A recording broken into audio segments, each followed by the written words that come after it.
그 대법원 판결과 관계없이 책을 하나 쓰세요. 아무리 죽여도 살아남는 사람. 그거 안 써야 될 것 같아요. 아무튼 뭐 여러 가지 용어들이 되게 많았어요. 해경궁, 여배우, 검사, 친형, 뭐 등등등. 대단합니다. 제가 준비한 자료는 서면 질의를 할 테니까 쭉 한번 서면 질의 답변을 주십시오. 우선 국가산단에 대한 알겠습니다. 입주, 고용, 생산, 수출 전부 다 빨간불 다 켜졌다. 그렇습니다. 이 문제 대책 세워야 된다는 거 하고요. 경기도 빈집이 25만 원인데 이게 그 정도면 되는데 빈집 증가율이 28%로 1위를 하고 있다. 그렇습니다. 이 대책을 강구를 하고 계신데 좀 더 강력하게 하셔야 될 것 같다. 경기도 버스 요금 일반형, 자식형, 직행자식형 순환버스 16%에서 19.5% 인상했습니다. 요금. 이게 도민한테 대단히 부담이 될 텐데 이거에 대한 질의에 대한 답변을 주십시오. 청년배당 지역화폐 뭐 이렇게 얘기를 하시는데 실질적으로 지역화폐 4,961억 발행됐습니다. 그 중에서 70%가 경기도 시군의 정책자금이에요. 그건 뭘 의미하느냐? 중소상인들을 위한 게 아니라는 거예요. 정책자금으로 현금 풀고 있다는 얘기입니다. 이 문제에 대해서 대단히 심각하게 보셔야 된다. 이게 중소상인들을 위한 것 같으면 좋은데 경기도의 정책자금을 이 지역화폐로 70% 이상을 풀고 있다는 거죠.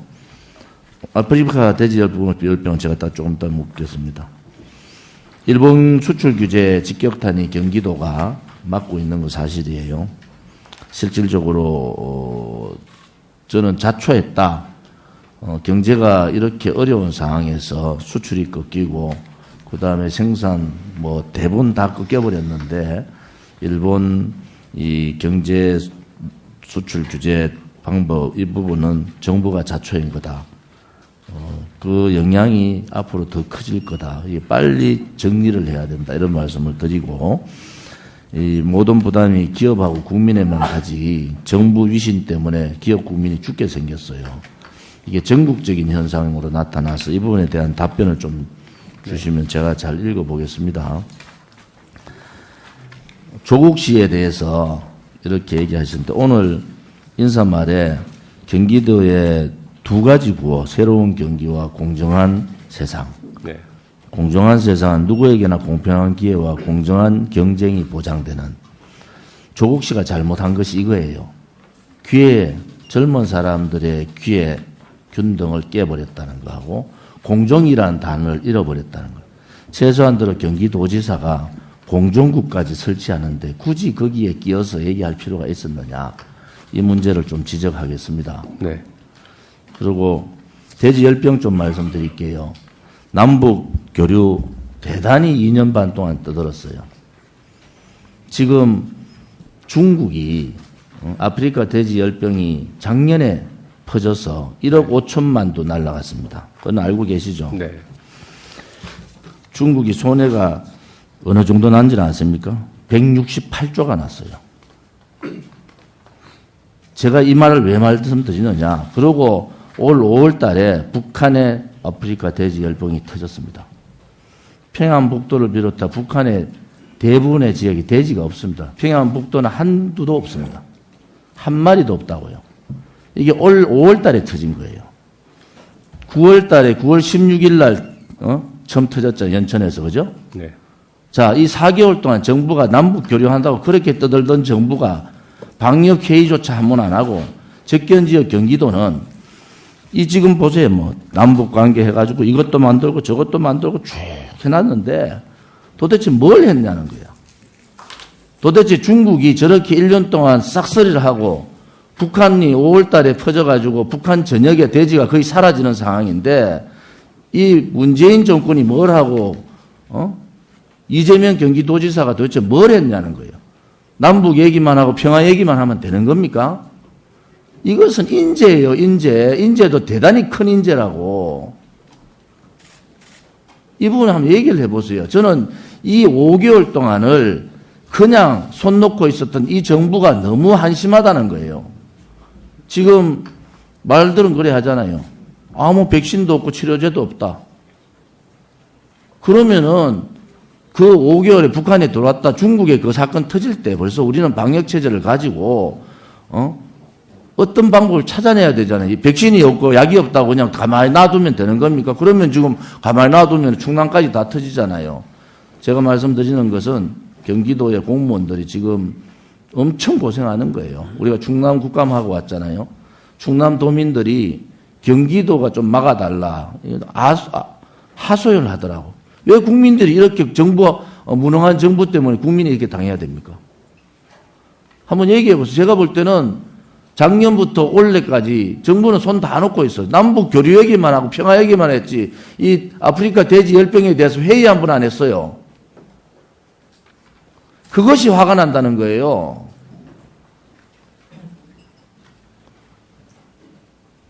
지사님, 저랑 생각이 같죠, 사실은. 정부 측에 대해서 욕은 못해도 뭐 했냐 하는 생각은 같을 거예요. 의원님 말씀대로 그렇게 손 놓고 있었던 건 아닙니다. 상당히 아주 오래전에 올 봄부터 우리 총리께서 미리 경고하고 여러 차례 현장 방문도 하고 또 저희도 이제 항만이나 또 공항 등을 통한 이 돼지 육류 그 유입을 차단하고 또 잔반 공급을 막는다든지 하는 노력들은 상당히 많이 진행했고 다만 의원님 말씀처럼 안타까운 것은 이게 북한 지역으로부터의 유입 가능성에 대해서 약간 좀 경계심을 필요한 최대치로 안 끌어올리는 측면이 좀 있지 않느냐. 결국은 경계 지점에 멧돼지 감염이 현실적으로 나타나고 있고 또 지도에서 보시는 것처럼 발생 지역이 임진강변 중심으로 집중되고 있기 때문에 그것도 이번 태풍 직후입니다. 직후여서 뭔가 오염물질이 유입된 것 때문이 아니냐라는 생각을 하고 있고 현재까지는 저희가 정말로 총력 방역을 하고 있어서 좀 그 라인을 지금 일단 벗어나지는 않고 있습니다. 다만 이제 멧돼지를 최대한 포획해야 되는데 이제 해당 지역부터 포획하면 멧돼지가 엉뚱한 지역으로 우리 감염을 확대할 가능성이 있기 때문에 남쪽 지역부터 좀 막아가고 있습니다. 보충 질의할게요. 예. 그 방송에서 얼마 전에 그 경계선을 넘어와서 휴전선을 넘어와 가지고 돼지가 남북을 오가면서 우리 군인들 찬밥이라 그러죠, 그죠? 네. 짬밥 그 남은 거를 먹고 이런 것도 방송했어요. 네. 이게요 너무 안일하다는 거야. 이게 지금 인접국가에서 1억 5천만 두, 손해액이 138조인가요? 그 정도의 손해액이 터졌는데 우리가 그걸 대비 못했다는 것은 이것은 있을 수 없는 일이에요. 북한이 돼지가 거의 다 사라져 붙잖아요. 네. 5월 달부터 시작해서 6월, 7월에 북한의 평양북도 돼지는 한 마리도 없습니다. 남쪽으로 계속 내려왔어요. 네. 돼지 열병이 남쪽으로 계속 내려오는데 우리는 거기에 대해서 대책을 못하고 있었다고. 그 다음에 지금 이제 뭐 급한 불부터 꺼야 되는데 이 돼지 열병에 의한 축산 농가가 앞으로 다시 제자리를 가려면은 입식하는데도 6개월, 그러면 또 6개월, 1년 정도 걸리는데 이게 지금 대단히 심각한 상황이 와버렸다. 네. 만약에 이게 충남 쪽으로 터지는 상황이 되면은 이거는 정말 걷잡을 수 없는 상황이다. 그래서 이 부분에 대한 것은 네. 남북 교류, 남북 대화 다 좋아요. 근본적인 사람부터 살아야 되잖아요. 그렇습니다. 말로 떠드는 남북 대화가 무슨 의미가 있습니까? 이 부분만 제대로 우리가 했어도 올 봄에부터 시작을만 해도 좀 어느 정도 방어할 수 있었다고 보고 있어요. 마지막으로 닥터 헬기 부분 잘하셨어요. 그 부분은 아무튼 네, 여력이 되면은 능력 있는 의사한테 그다음에 일할 수 있는 자리를 마련해주고 장비를 제공해주는 것은 우리가 가야 될 길이다. 네. 이 말씀으로 말씀드리겠습니다. 그 부분에 한마디, 닥터 헬기 부분 한마디 해주시죠. 네. 실제로 이제 저희가 닥터 헬기 부분만 보면 투입 비용은 실제로 엄청납니다. 인력도 상당히 많이 필요하고 한데 저희가 이제 상징적으로라도 사람의 생명의 가치가 얼마나 소중한지를 보여주는 측면에서는 좀 확대할 필요가 있다고 생각합니다. 감사합니다. 네, 저 이제